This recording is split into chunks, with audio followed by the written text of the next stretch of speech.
Hello, my name is Jacob Colapietro, and I'm a field applications engineer here at Vector. Today, I'm going to be presenting the first part in a multi-part series covering all things PC-lint Plus. This is going to be a comprehensive series covering most things that you're going to need to know regarding PC-lint Plus. This includes how to generate your compiler configuration setup all the way to the new PC-lint Plus View GUI released with PC-lint Plus 2025, and all parts in between. This first part is going to be more of a series overview where I'll lay out what's going to be covered throughout this series. Thank you for watching, and let's get started. To kick things off, I want to give a bit of background for those who may be picking up PC-lint Plus for the first time. So, what is PC-lint Plus? Well, it's Vector's static analysis tool used to identify bugs or quirks within your codebase. The purpose of this analysis is to determine potential problems before your code's integration. PC-lint can also be configured to diagnose common coding standard violations such as MISRA, C, C++, or CWE, which is also known as a common weaknesses evaluation, just to name a couple of examples. PC-lint Plus also offers a few flagship features such as value tracking and strong type checking. So PC-lint's a very powerful tool that you and your team can utilize to ensure the quality of your current code is high and remains that way for future releases. So what are some of the challenges with PC-lint Plus? Why am I here teaching you this series? Well, for first-timers, PC-lint Plus may be a little intimidating to set up. There are a few configuration files that are necessary to get things working. And while these are actually pretty simple to set up, if it's your first time doing so, you may not know where all the necessary files are to get it up and running. Another challenge can be the amount of options that PC-lint Plus has available to it. There are tons of different options that PC-lint Plus has, and this makes the tool very customizable for you and your team. And while this is inherently a good thing in the long run, it can be challenging to know what exactly you need to get the results you're looking for. So for us, the solution was simple: create a comprehensive series where we'll go over exactly what you need to get the ball rolling and get your analysis running faster. So before I talk about what's going to be covered in this series, I wanted to explain some common PC-lint terminology that I'm going to be using.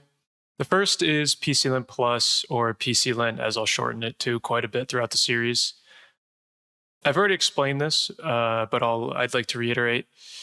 It's Vector's static analysis tool that you can use in order to locate bugs or quirks within your code base, as well as coding standard violations.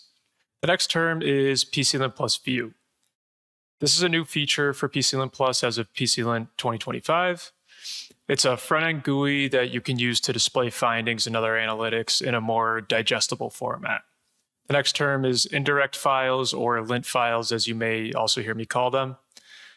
These are files with the extension .lnt, and these files just contain PC-lint command line options, and we'll be utilizing them quite a bit throughout this series to put multiple options into one place. Next term is the compiler configuration. This is an indirect file that is specific to the compiler you're using for your project.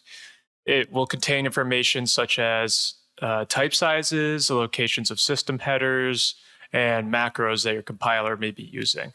And this file is necessary to get PC-lint working. The next term is project settings, or your project configuration. This is an additional indirect file that'll contain compiler options specific to your source files. So this will contain things like includes and defines that your sources are using. Next is pclp_config.py, and this is a Python script that comes with your PC-lint Plus install. It's found in the config directory under the install, and it just allows for automatic generation of your compiler configuration. The last term is author files. So these files also come with your PC-lint install and are found in the LNT directory. And these are generally also prepended with an AU dash. So these files are just used to enable different things like coding standards or changing the format of your output. So now, jumping into the series outline. There's going to be 5 main topics that we're going to cover throughout the series. The first is the compiler configuration setup. Then we'll move to pulling your project settings directly from your build system.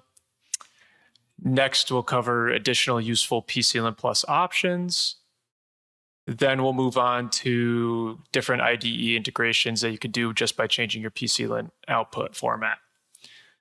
And then the last thing we'll cover is a walkthrough of the new PC-lint Plus View GUI, how to set it up, and what it looks like. So now just diving a bit deeper into each topic.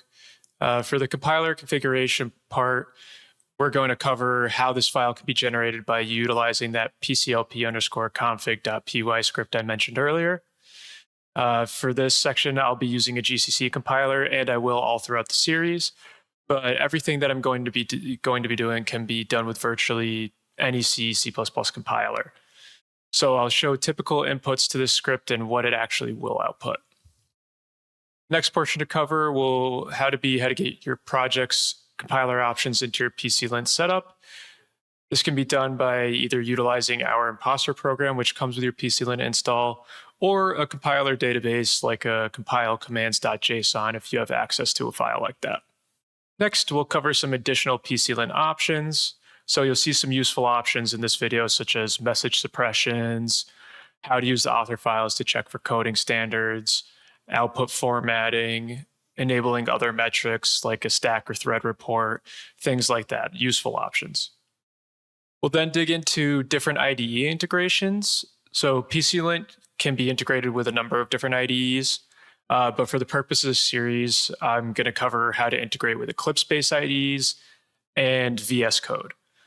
You can also integrate with IAR's IDE. Kyle's another one we support. I believe different microchip IDEs. So we have a bunch of different integrations, but we'll just go over the Eclipse-based VS Code for this video. The last part of this series, we'll go over the new PC-lint View feature. We're going to cover how to install and start PC-lint Plus View, and then how to format your execute command for View and push your results directly to View. We'll then walk through the View dashboard and show what you can expect to see on your end, the analytics and the different metrics there. So the last thing I wanted to point out before the actual integration of the series gets started is that everything that I'm going to be covering can be found somewhere in the PC-lint documentation. It's actually very thorough. So if you prefer to get your information that way, you can find that in the manual.pdf, which will be in the doc directory under the PC-lint install. So that'll cover most of the generic PC-lint Plus information.